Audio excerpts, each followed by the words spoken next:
O beijo de Judas. A traição que entregou Jesus aos romanos.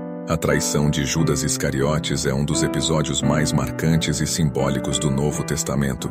Judas, um dos 12 discípulos escolhidos por Jesus, tornou-se o responsável por entregar seu mestre às autoridades religiosas e romanas. Seu ato não foi apenas uma traição política ou material, mas uma profunda ruptura de confiança e amor, selada por um beijo, um gesto que deveria representar carinho e lealdade, mas que nesse caso se tornou o símbolo máximo da deslealdade e do pecado. O contexto da traição. Durante os 3 anos do ministério de Jesus, Judas esteve ao seu lado, testemunhando milagres, ouvindo suas pregações e compartilhando momentos de proximidade com o Mestre e os demais discípulos. No entanto, sua ambição e seu apego ao dinheiro foram pouco a pouco corrompendo seu coração. Ele era o responsável pela bolsa do grupo, e segundo o Evangelho de João, frequentemente roubava do que era arrecadado. João 12:6. Judas começou a se frustrar com os rumos da missão de Jesus. Muitos esperavam que o Messias fosse um líder político que libertaria Israel do domínio romano, mas Jesus pregava um reino espiritual e falava de amor, serviço e sacrifício. Essa frustração pode ter sido um dos motivos que o levaram a procurar os líderes religiosos para entregar Jesus em troca de 30 moedas de prata, o valor que, na época, era considerado o preço de um escravo. O beijo da traição. Na noite da última ceia, Jesus já sabia da traição iminente. Ele alertou seus discípulos de que um deles o entregaria, dizendo: em verdade vos digo que um de vós me trairá. Mateus 26:21. Judas, fingindo inocência, perguntou: por acaso sou eu, mestre? Ao que Jesus respondeu: tu o disseste. Mateus 26:25. Após a ceia, Jesus foi ao jardim do Getsêmani para orar. Ele sabia que sua hora estava chegando e que seria preso e condenado.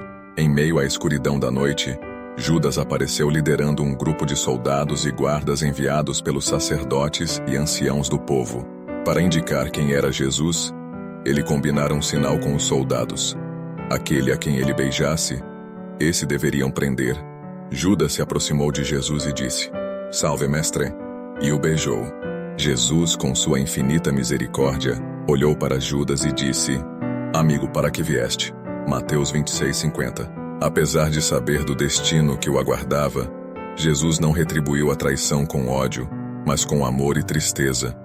Ele chamou Judas de amigo, dando-lhe uma última chance de arrependimento. No entanto, Judas já havia feito sua escolha: a prisão e o remorso de Judas. Após o beijo, os soldados rapidamente prenderam Jesus. Pedro, tomado pela raiva e pelo instinto de proteção, sacou sua espada e cortou a orelha de Malco, um dos servos do sumo sacerdote. Mas Jesus o repreendeu, dizendo: guarda a tua espada, pois todos os que lançam mão da espada à espada perecerão. Mateus 26:52. Jesus então se entregou pacificamente, cumprindo sua missão de redenção da humanidade. Judas, por outro lado, logo percebeu a gravidade de seu ato. Dominado pelo remorso, tentou devolver as 30 moedas de prata aos sacerdotes, mas eles recusaram. Desesperado e incapaz de lidar com sua culpa, Judas jogou as moedas no templo e, em seguida, tirou a própria vida, enforcando-se. O simbolismo da traição de Judas. O beijo de Judas se tornou um dos maiores símbolos de traição da história. Seu ato não apenas marcou o início da paixão de Cristo, mas também revelou a fragilidade da natureza humana diante da tentação, do materialismo e da influência do mal. Apesar da traição, Jesus não rejeitou Judas até o último momento. Ele o chamou de amigo, mostrando que a misericórdia de Deus está sempre disponível para aqueles que se arrependem de coração. Diferente de Pedro, que também negou Jesus, mas buscou perdão, Judas foi consumido pelo desespero e não encontrou o caminho da reconciliação com Deus. A história da traição de Judas serve como um alerta para todos nós sobre os perigos da cobiça, do afastamento de Deus e da falta de arrependimento. Ao mesmo tempo, é um testemunho do amor e da compaixão de Jesus, que mesmo diante da maior traição, respondeu com bondade e submissão ao plano divino.